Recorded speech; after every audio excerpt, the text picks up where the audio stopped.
salue Marie, comblée de grâce, le Seigneur est avec vous. Vous êtes bénie entre toutes les femmes, et Jésus, votre enfant, est béni. Em nome do Pai, do Filho e do Espírito Santo.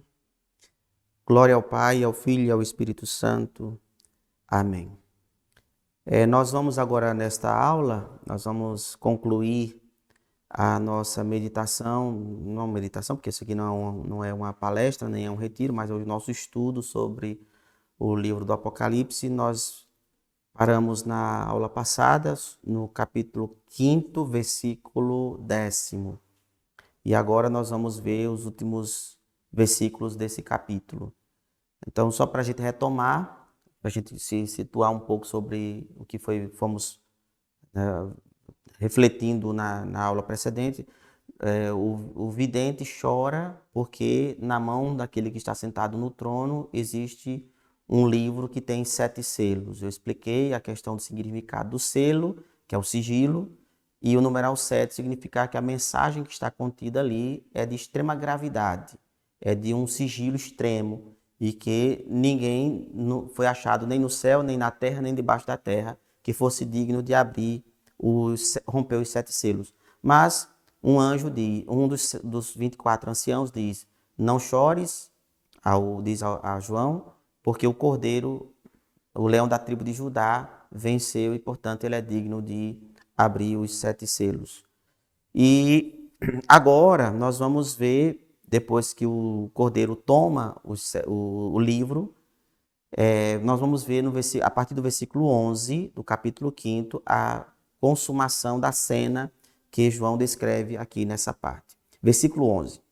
Em minha visão, ouvi ainda o clamor de uma multidão de anjos que circundavam o trono. Então aparecem agora elementos até então não descritos. Uma multidão de anjos. A palavra anjos em grego se diz angelos. Angelos, objetivamente falando, em grego significa mensageiros.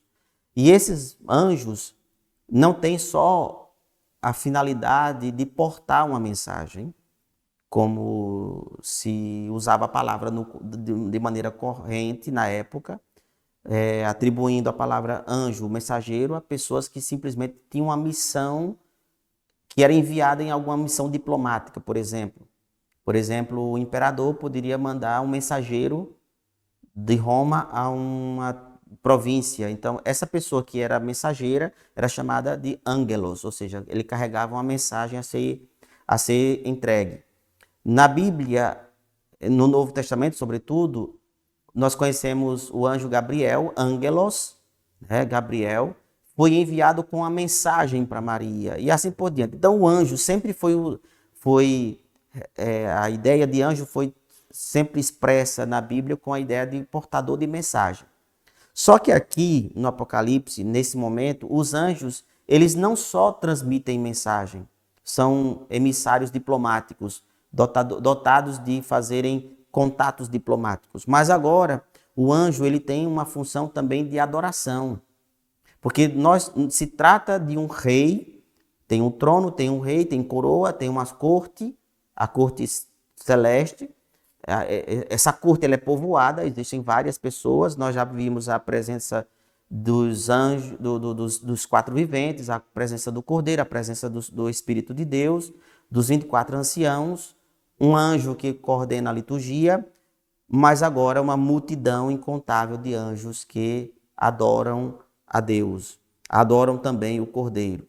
Em minha visão, ouvi ainda o clamor de uma multidão de anjos que circundavam o trono, os viventes e os anciãos. Seu número era de milhões e milhares de milhares.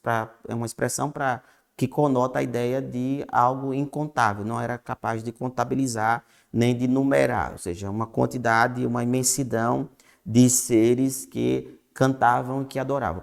Anteriormente, aqueles que cantavam um cântico novo, eram esses seres que estavam lá, os que foram resgatados, os que foram introduzidos no reino. Mas agora esse cântico é como se fosse um coro distinto.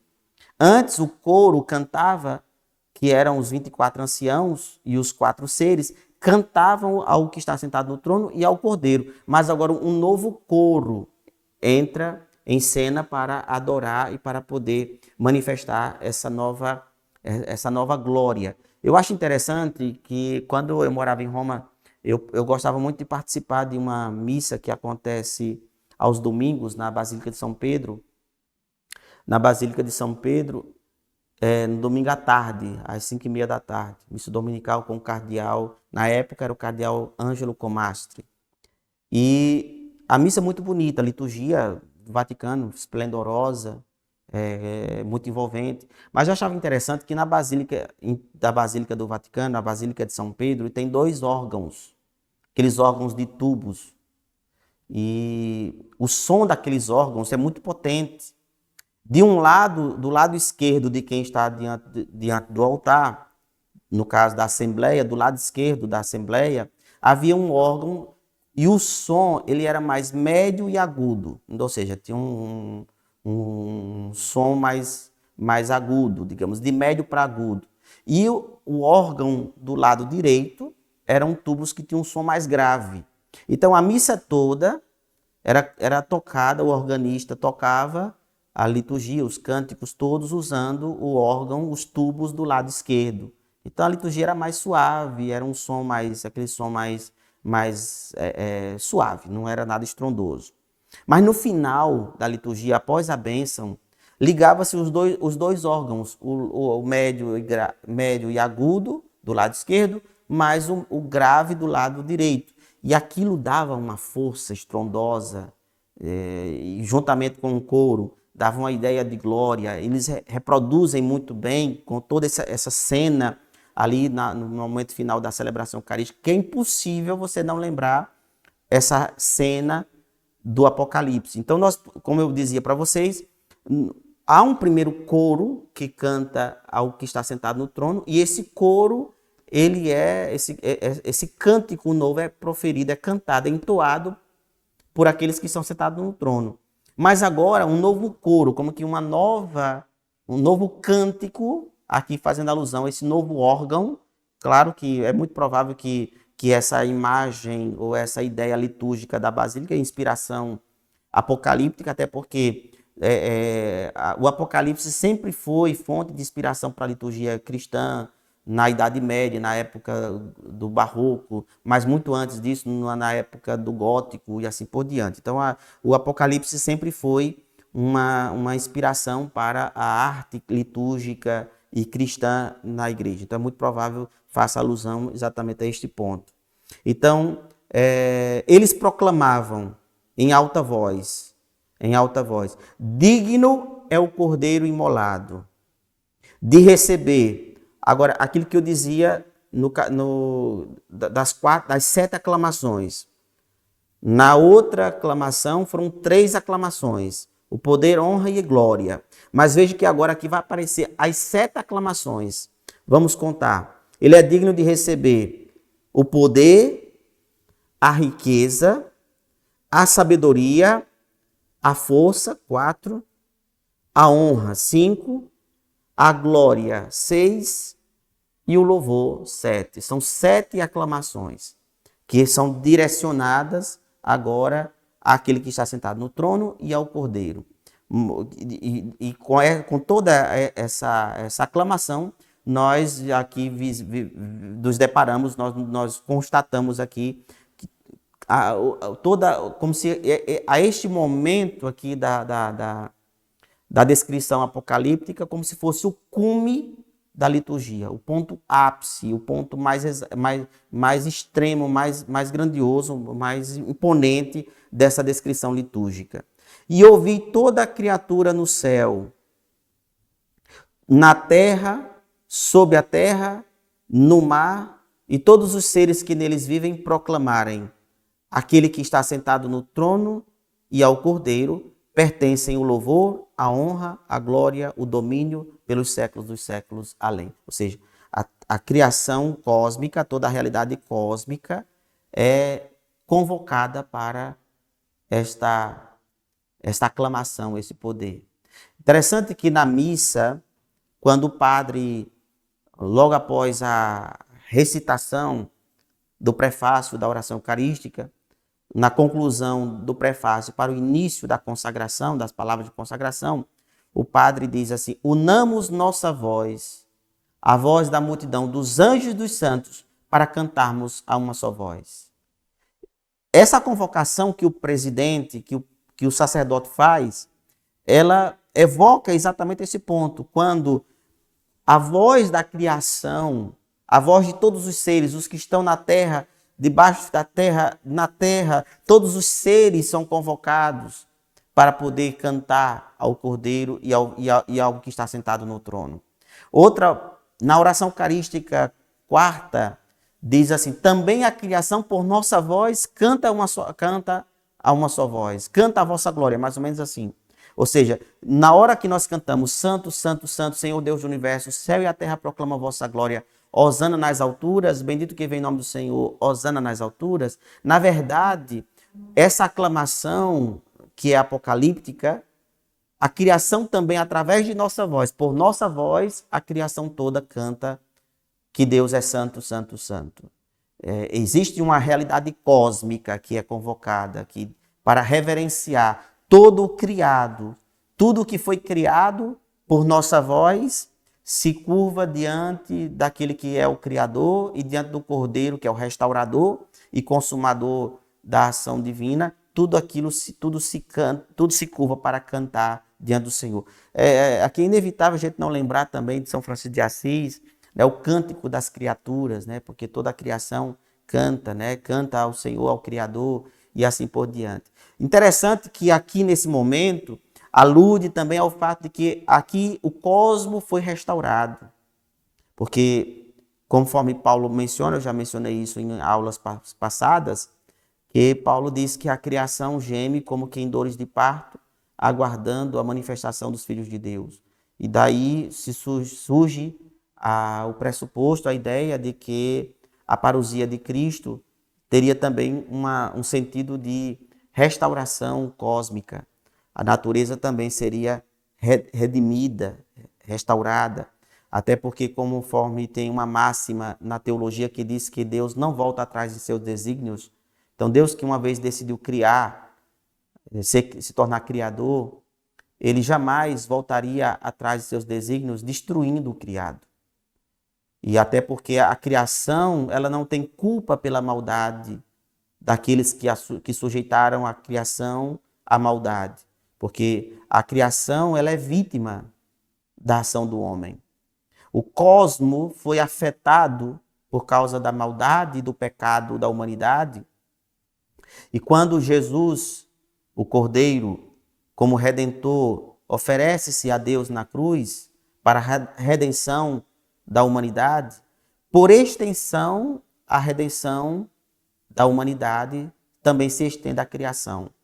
Porque quando vier a consumação do céu, a consumação da história, por ocasião da segunda vinda de Jesus, quando o perfeito que vem banir definitivamente o que é imperfeito, e quando a maldade e o pecado, a fraqueza, a concupiscência for tirada definitivamente do coração da humanidade, não faz sentido mais a criação gemer como que em dores de parto, como dizia Paulo, porque a maldade foi banida. Então, a vinda de Jesus, ela não acarretará a destruição do cosmo. Porque, volto a insistir, Deus não volta atrás em seus desígnios. Então, essa cena catastrófica que muitas pessoas pintam da vinda de Cristo, que Jesus, na vinda, as potências vai desabar. Toda a descrição da grande tribulação, ela acontecerá antes da parousia de Jesus. E essa parousia não acarretará na destruição do cosmo, mas as catástrofes que sobrevêm sobre o cosmos, sobre a criação, elas são prelúdio da salvação universal, da restauração universal. Essas catástrofes, elas são sinais para a humanidade que é portadora de uma promessa de uma segunda vinda de Cristo, de que ele de fato virá. Mas essas catástrofes não trarão como consequência a destruição do cosmos, porque assim Deus estaria negando a si mesmo, porque Deus não volta atrás em seus desígnios. Uma vez que ele decidiu criar, ele se tornou criador por ter sido criado, por ter criado. E ele, ao criar, decidiu criar, tirar do nada todas as coisas, ele não voltaria em seus desígnios, relegando a criação, o cosmos, à não existência, ao não existir. Então, a criação toda está destinada à redenção. Por isso que há uma convocação cósmica. Os anjos que cantam àquele que está sentado no trono e ao Cordeiro, dizendo: a ele pertence o louvor, a honra, a glória, o domínio pelos séculos dos séculos, ele está convocando toda a criação para clamar. E eu acho muito bonita essa retomada que a liturgia, essa ideia do cosmo que exalta o Cordeiro e ao que está sentado no trono. A criação é convocada a cantar através da voz da Assembleia dos Homens. A criação, por nossa voz, também canta: Santo, Santo, Santo é o Senhor Deus do Universo. Então, a oração eucarística quarta, no final do prefácio, traz essa referência. Quando há essa aclamação, quando todos aclamam, os quatro viventes diziam amém. A palavra amém, muitas vezes as pessoas dão o sentido de significa assim seja, mas amém não significa isso. Amém, na verdade, é uma sigla. A cada letra dessa palavra amém, A, M, no caso seriam em hebraico apenas, no hebraico não tinha vogais, eram apenas as consoantes. As três consoantes que formam a palavra amém em hebraico são o Aleph, que é a primeira letra do alfabeto hebraico, depois o Mem, que é o equivalente ao nosso M, e o Nun, que é o equivalente ao nosso N. De todos os idiomas modernos, com exceção do português, que o amém termina com M, mas em italiano, amém termina com N, não com M. A mesma coisa em espanhol, amém termina com N. Francês também, amém termina com N. Em inglês também termina com N. Só o português que eu nunca entendi por que na língua portuguesa a palavra amém termina com N. Porque em hebraico, amém termina com N, que é o Nun, que é o que equivale ao nosso N, no nosso alfabeto latino, Então, a palavra amém em hebraico é uma sigla que são as iniciais da seguinte frase: Adonai, que começa com Aleph, Melech, que começa com M, que é a palavra rei, e Nun, que a consoante Nun, que dá início à palavra Neman, que significa fiel. Então, a palavra amém seria a sigla das iniciais da frase. Elohim é rei fiel. Então, a palavra, toda vez que nós dizemos na missa,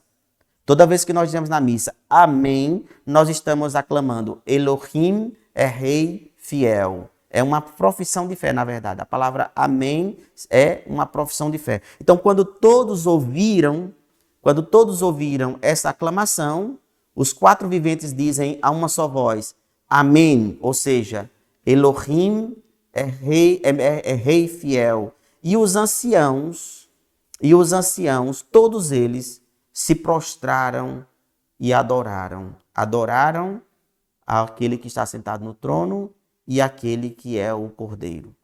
Essa é uma cena fantástica, é uma cena esplendorosa aqui nesse momento aqui de conclusão. Nós estamos aqui concluindo esse primeiro capítulo. Essa aula, inclusive, vocês vão perceber que é um pouco mais curta, porque nós exploramos mais o capítulo 5º na aula precedente. Então, nós vamos perceber que as imagens são todas muito recheadas, carregadas de significados e de simbolismos. E, naturalmente, muitos autores, muitos comentadores do livro do Apocalipse são unânimes em afirmar que, por essa riqueza de imagens, de alegorias, de simbolismos que o Apocalipse traz em si, o que dificulta muitas das vezes a compreensão de um leitor leigo que nunca estudou mais aprofundadamente o livro do Apocalipse. Então, muitas vezes as pessoas têm a dificuldade de compreender essa linguagem simbólica, figurada, que perpassa por toda a obra, por todo o livro.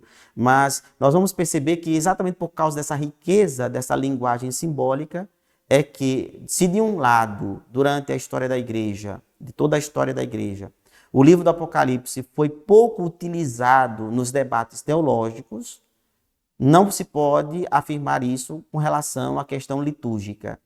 Podemos dizer que toda a nossa liturgia católica, da nossa missa católica, do nosso rito eucarístico, tem como fonte de inspiração, uma vez que nossa liturgia é muito simbólica também, conforme aquilo que eu dizia agora há pouco, porque tem como fonte de inspiração, fonte de, digamos, como base simbólica o Apocalipse. Então, a relação entre liturgia e Apocalipse ao longo desses 2000 anos de história, ela é nítido, não só nos vários ritos, nas várias celebrações, mas sobretudo na arte. Se aqueles que têm a oportunidade de viajarem, fazerem viagens turísticas para a Europa e que têm a oportunidade de fazer viagens, visitas às basílicas, às igrejas, às catedrais europeias, se depararão diante da exploração de toda essa riqueza de simbolismo. E uma coisa que quero concluir essa aula, uma vez que nós temos um pouco de tempo, sugerir para você que está aqui fazendo esse curso um livro de um escritor americano, Scott Hahn, que é um ex-pastor evangélico, nascido num ambiente evangélico, e ele uma vez entrou numa igreja católica, diz ele, contando a sua história, dando o seu testemunho, quis entrar na igreja para poder analisar, para depois falar mal, para poder depois, no púlpito, na sua igreja, poder criticar a igreja, ter embasamento para poder criticar e atacar a igreja.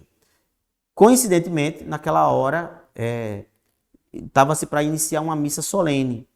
E ele sentou lá atrás, nos bancos lá atrás da igreja, e ele começou a observar toda a missa, e ele começou a se dar conta que, na realidade, toda a missa seria digamos, uma transmissão ou uma vivência apocalíptica de toda aquela liturgia que ele já tinha visto, lido e estudado no livro do Apocalipse. Ele identificou parte por parte dentro da missa. E ele escreveu um livro chamado O Banquete do Cordeiro, que é traduzido para o português, e sugiro que vocês comprem e leiam esse livro, que é a percepção de um ex-evangélico, de um ex-protestante, pastor protestante, que se tornou católico por causa da relação entre o Apocalipse e a nossa liturgia católica.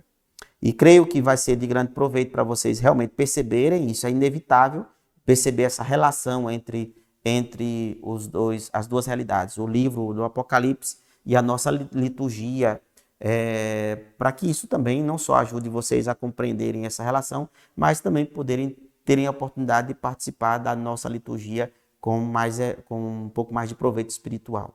Então nós encerramos aqui essa nossa aula. Nas aulas seguintes, pelo menos nas 4 aulas que virão após essa aula, nós vamos explicar simbolicamente cada elemento dentro dos 7 selos, porque nos capítulos seguintes, que virão a seguir, haverá o desenrolar do livro. E na medida em que cada selo vai saindo, virão aquilo que está contido por trás do selo, que são algumas catástrofes que eu não vou aqui antecipar para vocês. Então, nas próximas aulas, nós vamos analisar e verificar detalhadamente cada um desses sinais. Sainte Marie, Mère de Dieu, priez pour nous, pauvres pécheurs,